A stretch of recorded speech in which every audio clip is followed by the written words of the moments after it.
Hello, good day to you. I'm Juliet, and today's class is a wonderful floor flow that is building up strength, mainly in the arms, but also activating the hips and glutes and creating a lot of juices flowing in that area. So let's begin. So we're going to come to a wide knee child's pose to begin with. If you can, if that's a little tricky for you, then bring the knees together. You can always use some support under your seat if your hips are hovering very far off your heels. Then bring your chest to the mat and walk the hands forward, placing the forehead on the mat if you can. And then start to breathe deeply, engaging in that mindfulness of the breath. Fingertips can be walked forward to activate the arm, or you can just have them relaxing here. And we'll just take a few moments to arrive in your child's pose.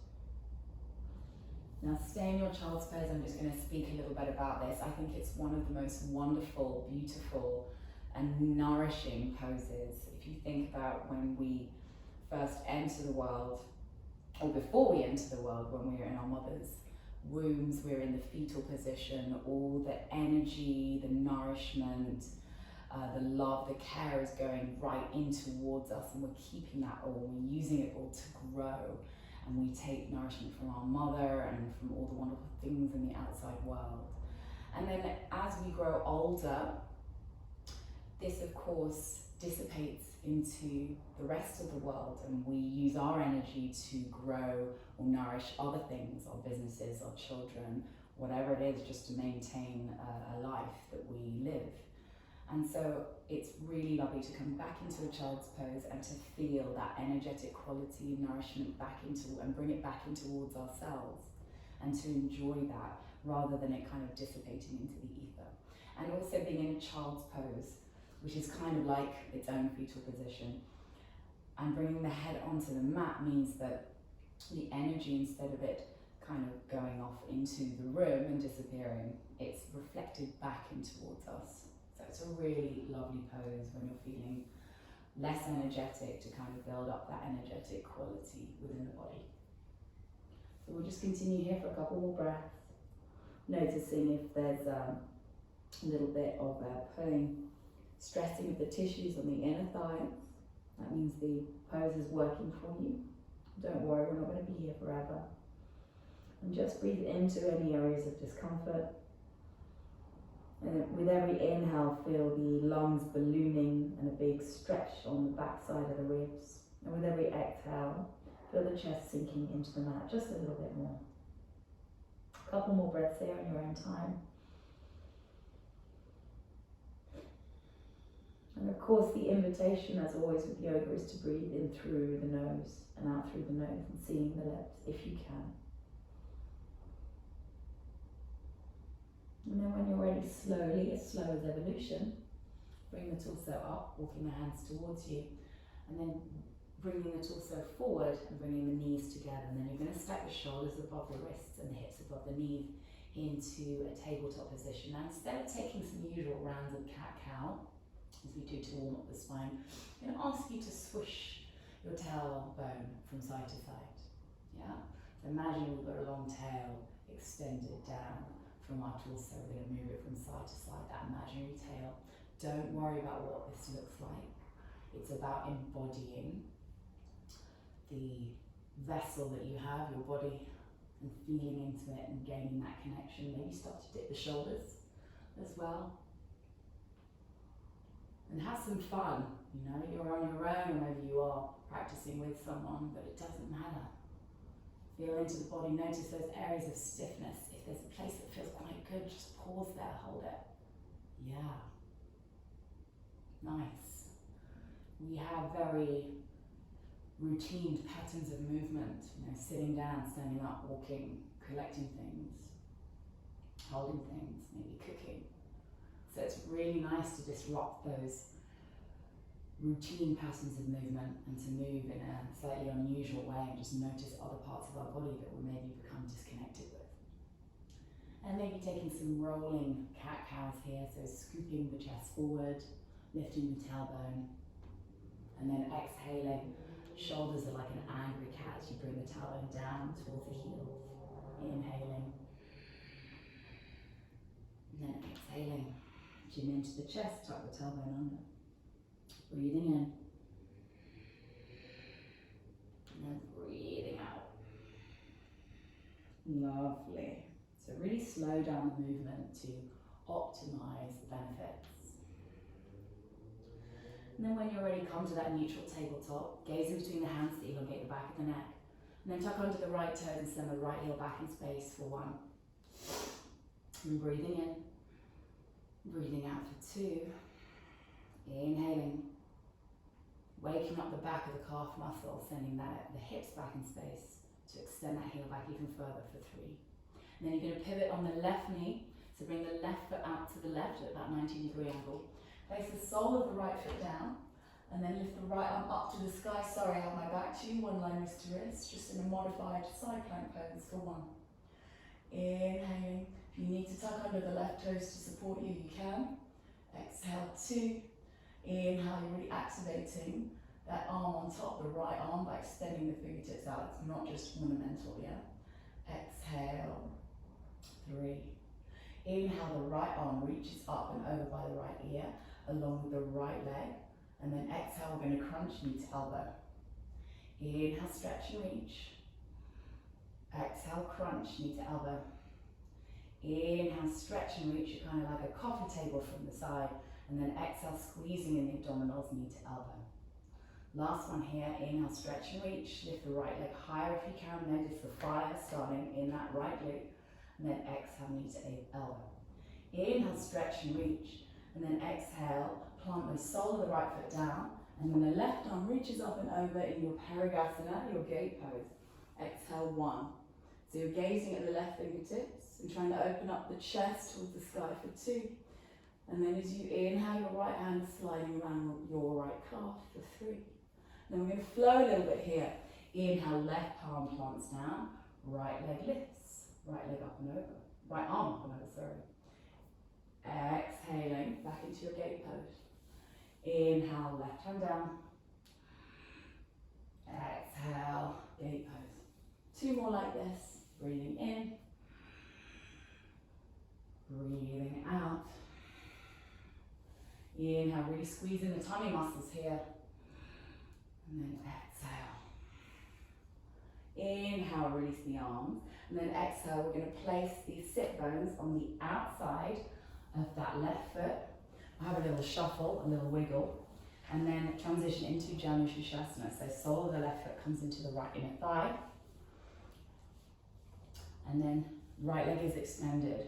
We're going to turn the body over that right leg, flex the right leg, inhale, lift and lengthen, and exhale, fold forward, either grab and hold the calf, the ankle, or the outer foot. If you have a tea towel or a strap, you can always use that. Place it around the ball of the right foot. So wherever you are, inhale, lift and lengthen, and exhale, fold, trying to lead with the chest rather than the forehead and rounding the spine, yeah? 2 more breaths, inhaling, exhaling. You're trying to kick that right heel away from you as well. And exhale, fold, nice. Inhale, bring the body up and release. And then turn the shoulders to the left, fingertips facing forward, and then transition back into your tabletop and take the other side. So inhale, tuck under the left toes and the left heel back in space for 1. Inhaling, gazing in between the palms. Exhale, 2. Notice this side is a lot tighter, so we're all not symmetrical, we're asymmetrical, and I noticed that, wow, I don't think I use this leg as much. So it's much stiffer for 3. Inhale, pivot on the right knee, right foot out to the right. Left sole plants down. Left arm lifts up to the sky, and your modified side plank is here for 3 breaths. Inhaling, so you're not dumping into this right shoulder, you're really reaching out of it for 2. Inhaling. Exhale, 3. Inhale, the left arm comes over the left ear and the left leg rises, and then exhale, crunch knee to elbow, so really squeezing in the abdominals here. Inhale, stretch and reach, gaining strength in that right arm. Exhale, crunch. Breathing in, breathing out. Inhaling, remember the slower the movement, the more, you get out of it. Exhale. Inhale, stretch and reach. Left sole plants down, right arm reaches up and over, and you're in a gate pose this time. Exhale, 1. Inhaling, gazing at the right fingertips. Exhale, 2. Inhaling, right shoulder moves back just a little bit, and then you slide a little bit more, getting a bit more stretch down the right rib, the side of the ribs, for 3. Inhale, right hand plants down, we're going to flow. Exhale, back into the gate pose. Inhaling. Exhaling. Breathing in. Breathing out. Nice. And then the torso comes up, and then we're going to place it on the outside of the right foot this time. Coming into Janushirshasana on the other side. So again, a deeper stretch down the left calf. Inhale, lift and lengthen. And then exhale, rotating the torso over that extended leg. Fold forward from the hip for 1. Inhale, grabbing hold of the calf, the ankle, the outer foot, or using that strap or T-tail that you have for 2. Breathing in. Breathing out, 3. Inhale, bring the body up, rotate the shoulders to the right this time. Fingertips facing forward, back into a tabletop. And from here, we're going to come into our downward facing dog, Ardha Mukha Svanasana. Who doesn't love a downward facing dog? So you're going to pedal out the feet here. Inhaling, one heel extends down, and then exhaling the other. Breathing in, breathing out. So we're going to work on lengthening that torso, lifting up the hips, the tailbone, all the way up to the sky, pressing the chest towards the thighs, pressing into the hands to extend through the sides of the ribs, to extend the side body. Maybe dipping the shoulders from side to side too. And shaking out the head, making sure you're not holding on to any tension here. When you're ready, extend both heels down to the mat. Inhale, lift the right leg up to the sky, 3-legged dog. Exhale, plank forward, right knee to nose. Inhale, and it doesn't matter if it doesn't touch the nose, just energetically. Exhale, right knee to right elbow.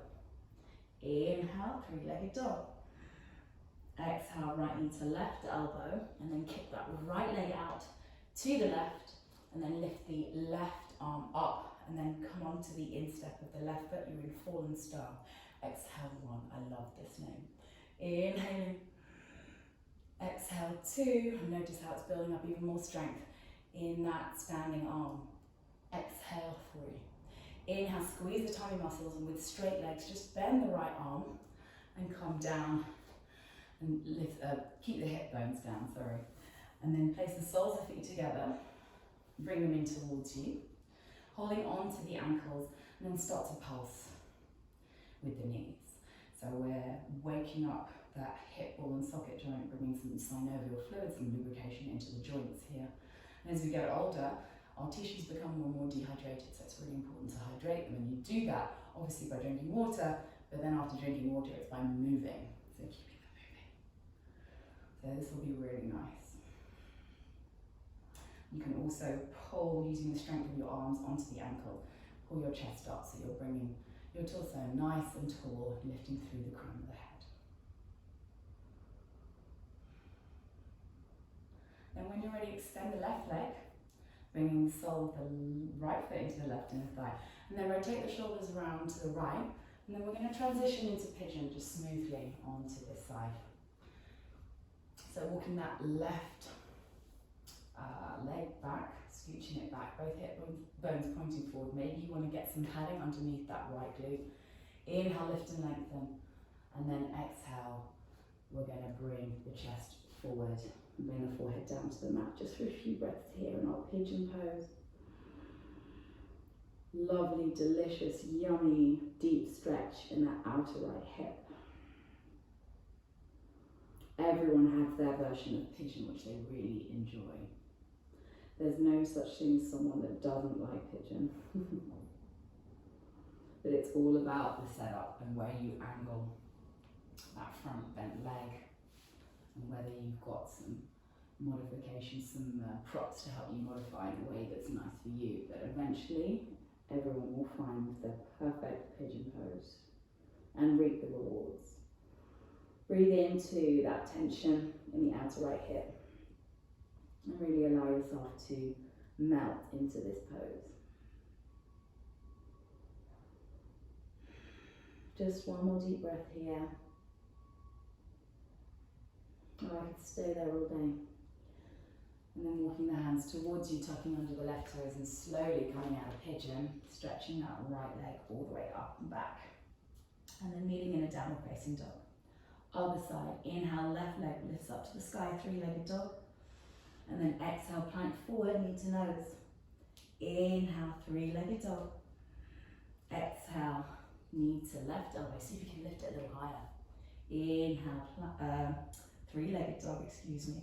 And then exhale, plank forward, left knee to right elbow, and then kick that left foot out to the side. Lift the right arm up and come to the instep of your right foot for fallen star on this side. Exhale, one. Inhaling. So lift the hips a little higher for two. Last breath here, almost over, well done.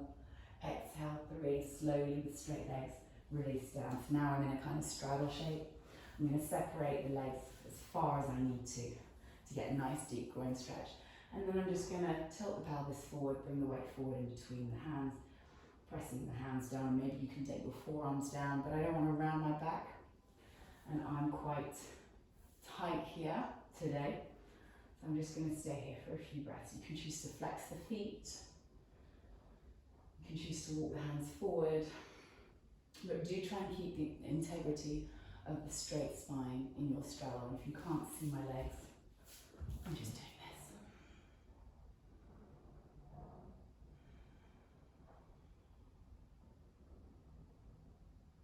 One more deep breath here. And exhale. Inhale, bringing the torso up. And this time, placing the sole of the left foot into the right inner thigh.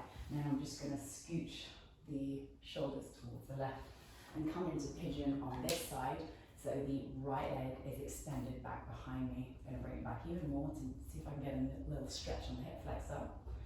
Choose the angle of the left calf.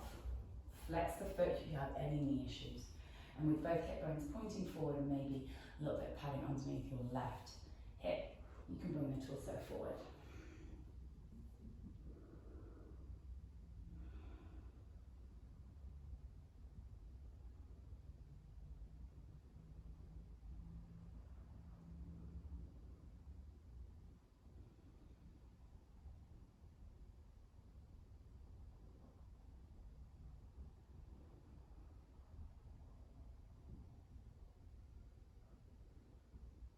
No, the video is still working. I'm just really enjoying my pigeon and allowing you to really feel into that location in the body. So I was offering you some silence to do that. Notice where the heart of the pose is. That lovely feeling in the outer left hip. Notice how the sensation changes with time and with the breath.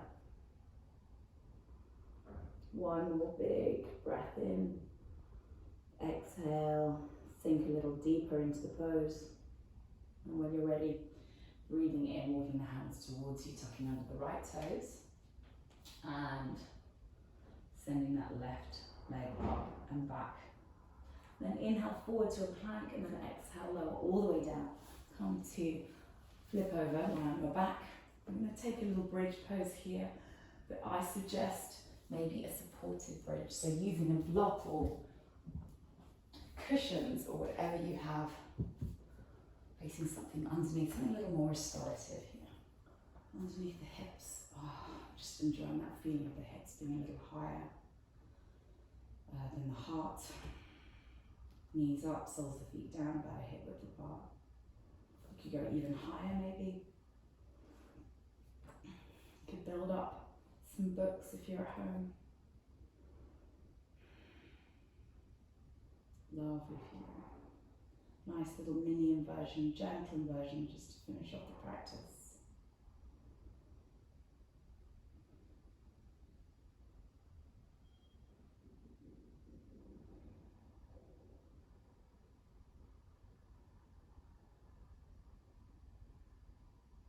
If you did want to take full bridge, you could move the blocks and then try and bring the elbows in towards each other behind you, interlacing the fingers, pulling the fists away from the seat, and then really squeezing the glutes to lift the pelvis up. If you want it, just for maybe 3 breaths here. Otherwise, stay in your supported bridge and just release and surrender into the shape. Enjoying that mini back bend that we have in the lower back. And then finally, everyone can release down, bringing the hips down, bringing the knees into the chest, giving yourself a great big hug. Before coming into Shavasana, that final resting pose. And one of my favorite teachers says that Shavasana is one of the hardest poses to do in yoga, or is the hardest pose. So let that be some food for thought. So really release, let everything go, palms facing up, toes flopping out, closing the eyes, continuing to connect with the body, noticing any sensations running through the body, locating any parts with the strongest sensation, connecting with the heartbeat, the breath, just remaining here for a few moments in silence.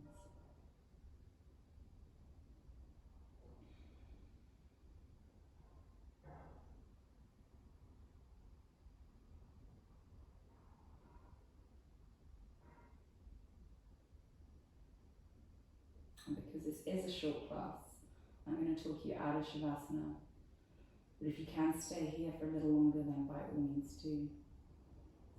So slowly on an inhale, deepening the breath, reaching the arms up and over, giving yourself a nice big stretch, pointing and flexing the feet.